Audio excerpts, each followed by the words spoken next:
തമ്പുരൻ ക്രിസ്തേശുവിനായി കഷ്ടം സഹിച്ചോൻ നിത്യ യുഗങ്ങൾ വാഴും സ്വർഗസിയോനിൽ കേൾക്കാറായി തങ്കാഹളധ്വനി നാം പോകാറായി ഈ പാത്തളം വിട്ട് ആമീൻ രജസേരുമ്പുരൻ ആനന്ദമേ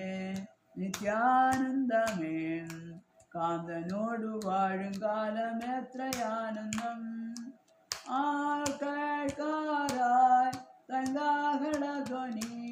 നാം പോകാറായി ഈ പാത്തളം വിട്ട് ആമീൻ തേജസ്സേറുമ്പുരൻ പ്രത്യാശയെന്നിൽ വർദ്ധിച്ചിടുന്നേ അങ്ങു ചെന്നു കാണുവാനൻ പ്രിയൻ പൊന്മുഖം കേൾക്കാറായി തങ്കാഹ